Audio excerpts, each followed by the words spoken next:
राजनीति हिंदी सिनेमा का पसंदीदा विषय रहा है। कई दिग्गज फिल्मकारों ने राजनीति को केंद्र में रखकर कई अहम फिल्में बनाई हैं। समाज पर सियासी घटनाओं के असर का आर्ट और कमर्शियल सिनेमा अपने अपने ढंग से इस्तेमाल करते रहे हैं। सोशल मीडिया में मौजूदा राजनीति को लेकर मुखर अनुराग कश्यप ने इस बार पिछले कुछ सालों में हुई सबसे अहम सियासी घटनाओं में से एक नोटबंदी को अपनी फिल्म चोक्ड पैसा बोलता है की कहानी का अहम भाग बनाया है। चोक्ड को इस घटना पर अनुराग की सधी हुई सिनेमाई टिप्पणी कहा जा सकता है। चोक्ड नेटफ्लिक्स पर शुक्रवार को 12:30 बजे रिलीज कर दी गई है।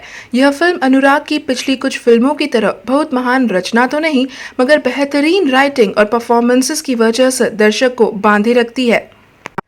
आइए चलते हैं स्टोरी की ओर। कहानी मुंबई में रहने वाले एक मिडिल क्लास परिवार की है। बीवी सरिता बैंक में काम करती है, पति सुशांत बेरोजगार है। दोनों का एक बच्चा है। सुशांत नौकरी छोड़ चुका है, दोस्तों के साथ इंश्योरेंस पॉलिसी बेचने का काम करता है। आमदनी का कोई स्थायी जरिया नहीं है। घर चलाने की जिम्मेदारी सरिता पर आ गई है। इसको लेकर दोनों के बीच अक्सर झगड़े होते हैं। सुशांत म्यूजिक इंडस्ट्री में करियर बनाने के लिए संघर्ष कर रहा है। सरिता कभी गाना गाती थी, मगर अब गाने की बात आते ही उसकी तबीयत बिगड़ जाती है। इसके पीछे एक घटना है जो कहानी में सस्पेंस की छौंक लगाने में मदद करती है। इस घटना के फ्लैशेस बीच बीच में आते रहते हैं।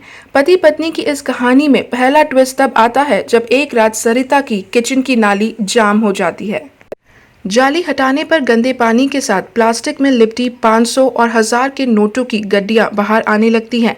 सरिता इसे मां लक्ष्मी की कृपा मानकर रख लेती है। यह सिलसिला हर रात चलता है। सरिता किसी से कोई जिक्र नहीं करती और इन पैसों को अपने पति का कर्ज चुकाने में खर्च करती है, अपना जीवन स्तर सुधारती है। फिर अचानक नोटबंदी का ऐलान हो जाता है। 500 और 1000 के पुराने नोट बंद हो जाते हैं। यह चोक्ड का दूसरा टर्निंग पॉइंट है। इसके बाद सरिता की जिंदगी कैसे बदलती है, वो पैसों का क्या करती है, नाली में प्लास्टिक में रोल बनाकर नोटों की गड्डियां कौन डालता है, ऐसे ही सवालों के साथ कहानी आगे बढ़ती है। आइए बात करें स्क्रीन प्ले की। चोक्ड पैसा बोलता है कि आत्मा इसकी राइटिंग है। लेखक निहित भावे का स्क्रीन प्ले और डायलॉग मिडिल क्लास परिवार में पति पत्नी के रिश्तों, तानों और अपेक्षाओं को कामयाबी के साथ पर्दे पर लेकर आता है। वहीं सरिता के किरदार के जरिए कहानी में सस्पेंस कोशेंट को बनाए रखता है। चोक्ड में नोटबंदी के बाद के घटनाक्रम को असरदार ढंग से दिखाया है। कई ऐसे छोटी छोटी घटनाओं को शामिल किया गया है जिनके बारे में उस दौरान सुना या पढ़ा होगा। मसलन नए नोट के साथ सेल्फी लेने का चस्का या पहली बार नया नोट मिलने पर उसमें चिप ढूंढना।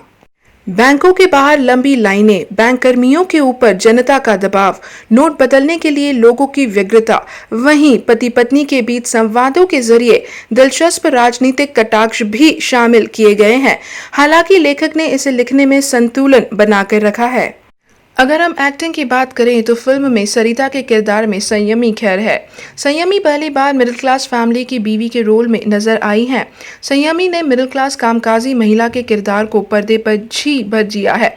उन्हें अपने किरदार के जरिए अपनी अभिनय क्षमता दिखाने का जो मौका मिला उसका भरपूर इस्तेमाल किया। चोक्ड में सरिता के रूप में संयमी के अभिनय का एक नया पक्ष देखने को मिलता है। सुशांत के किरदार में मलयाली एक्टर रोशन मैथ्यू का यह डेब्यू है। सुशांत का अभिनय भी धारा प्रवाह है। अपने काम को लेकर वो कहीं असमंजस में नहीं दिखते। बाकी सहयोगी कलाकारों में अमृता सुभाष और राजश्री देशपांडे ने प्रभावित किया। दोनों ही बेहतरीन एक्ट्रेसेस हैं। अगर आप पूछेंगे कि कैसी है फिल्म तो बता दें कि नोटबंदी के जिक्र की वजह से जो लोग फिल्म से किसी निर्णायक राजनीतिक कमेंट या किसी विवाद की उम्मीद लगाए बैठे होंगे उन्हें निराशा होगी। अनुराग और निहित ने कोई तल्ख राजनीतिक टिप्पणी किए बिना सांकेतिक दृश्यों के माध्यम से इस सियासी घटना के विभिन्न पहलुओं को कहानी में पिरोकर दिखाया है। अनुराग की फिल्मों में भाषा से कई लोगों को शिकायत रहती है। चोक्ड की भाषा संतुलित और व्यावहारिक है। वैसे भी चोक्ड की कहानी मिडिल क्लास कपल की है तो फिल्म में उसका अधिक स्कोप भी नहीं था।